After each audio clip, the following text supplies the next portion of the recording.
अस्सलाम वालेकुम, मैं हूं इरफान काजी और आप देख रहे हैं इरफान काजी स्पीक्स। आज मैं लाया हूं पाकिस्तान की एक बहुत बड़ी खबर जिसने पाकिस्तान की सियासत में हलचल मचा दी है। सुप्रीम कोर्ट ने साबिक वजीर आज़म इमरान खान को 9 मई में मुलविस 8 मुकदमात में जमानत दे दी है और इसके साथ साथ डीजी ISPR अहमद शरीफ चौधरी ने सुहेल वड़ाइच के इस बयान की सख्ती से तरदीद की है जिसमें उन्होंने बताया है कि फौज चाहती है पहले माफीनामा फिर उसके बाद मुफाहमत का रास्ता खुल सकता है। तो दोस्तों, हम जानने की कोशिश करेंगे कि इमरान खान की इन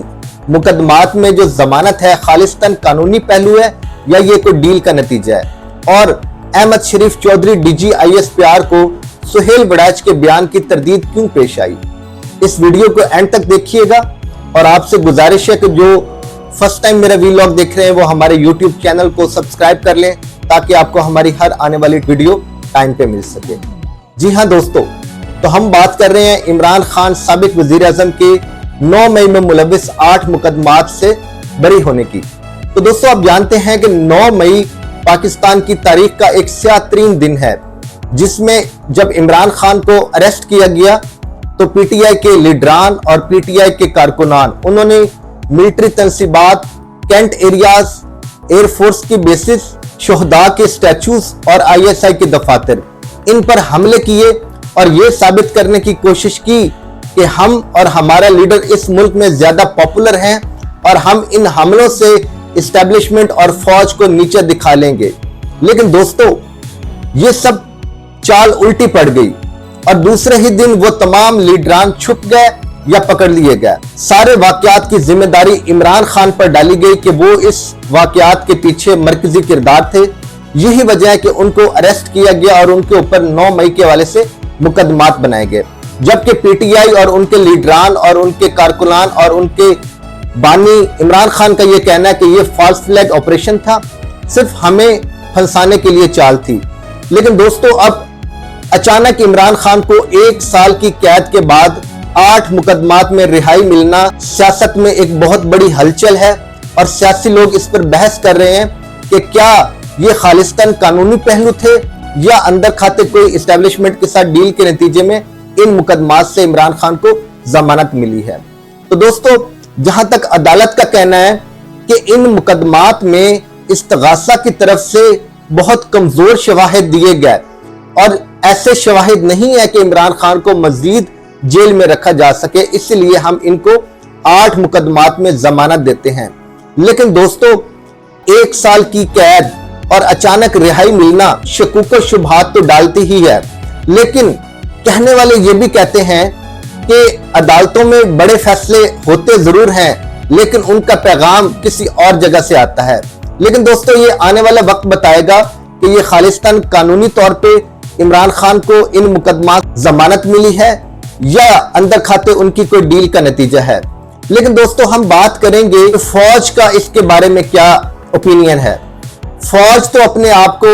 गैर जानिबदार ही रखना चाहेगी और फौज का कहना भी है कि हम किसी पार्टी के साथ नहीं है, हम इस मुल्क और इस कौम की फौज हैं और हम गैर जानिबदार हैं। लिहाजा फौज के ऊपर तो हम ये नहीं लगा सकते कि डायरेक्ट कोई डील हुई है।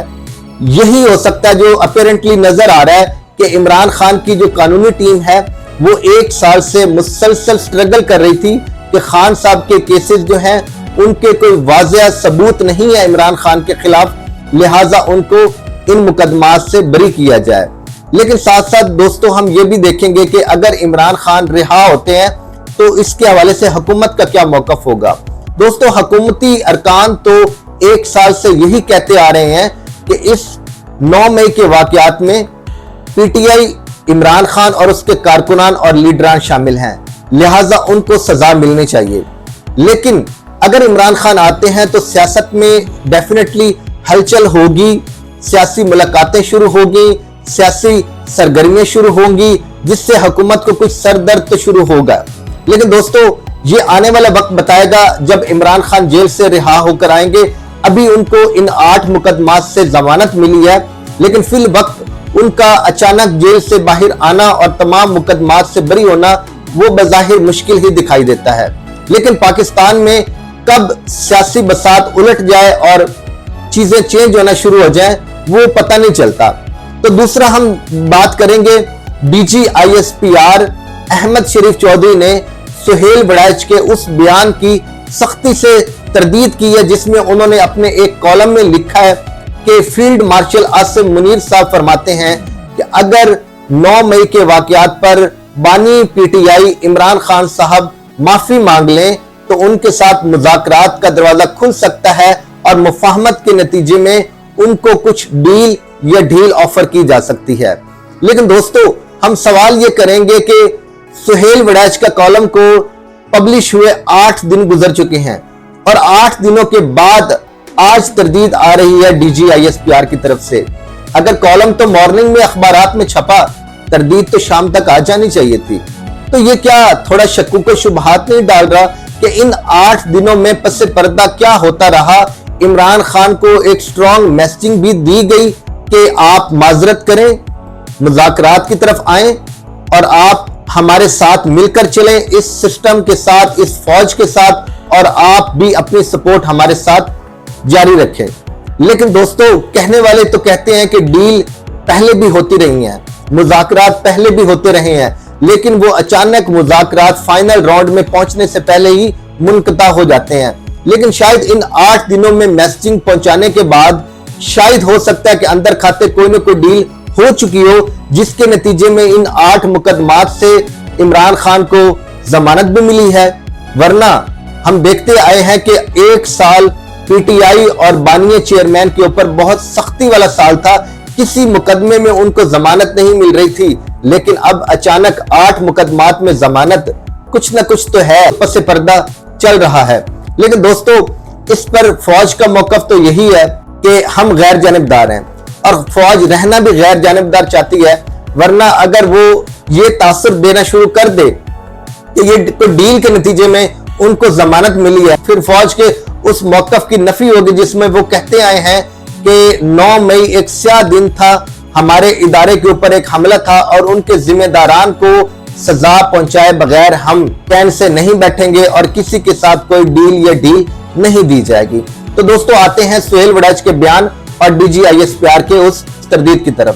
تو کہنے والے یہ بھی کہتے ہیں کہ جب ایک بڑے گھر کی طرف سے تردید آتی ہے تو اس خبر میں کچھ نہ کچھ صداقت ضرور ہوتی ہے، ورنہ وہ تردید ہی کیوں آئے؟ اور اگر جس خبر میں کوئی صداقت ہی نہ ہو، کوئی سچائی ہی نہ ہو، تو اس کی پھر تردید کیسی؟ اس کے حوالے سے کوئی ٹینشن یا پریشانی کیسی؟ تو پھر تردید اور وہ بھی 8 دنوں کے بعد آنا کچھ نہ کچھ تو ثابت کرتا ہے۔ ہم سہیل وڑائچ صاحب کو بھی جانتے ہیں، بہت دھیمے مزاج کے، بڑے خوش مزاج کے اور بڑے مدبر صحافی ہیں جنہوں نے عرصہ 30 سال سے زیادہ صحافت میں اپنا ایک عزت کا نام کمایا ہے، اور ان کا تو اکثر اوقات یہ کہنا رہتا ہے کہ میں اسٹیبلشمنٹ کے سیاسی رول کے خلاف ضرور ہوں، لیکن میں لڑنا، چیخنا، چنگاڑنا اس پالیسی پہ بلیو نہیں کرتا۔ میں تحمل اور بردباری کے ساتھ اپنا موقف رکھتا ہوں تاکہ جن کو میں موقف پہنچانا چاہتا ہوں ان تک میری بات بھی پہنچ جائے اور وہ ناراض بھی نہ ہو۔ تو ہم نہیں سمجھتے کہ سہیل وڑائچ نے کچھ اپنی طرف سے ایڈ کر کے سنسنی پھیلانے کی کوشش کی ہوگی۔ ڈیفینیٹلی ان کی اس ملاقات میں کچھ نہ کچھ تو گفتگو ہوئی ہوگی نا اس حوالے سے، تب ہی انہوں نے اپنے کالم میں یہ رکھا کہ پی ٹی آئی کے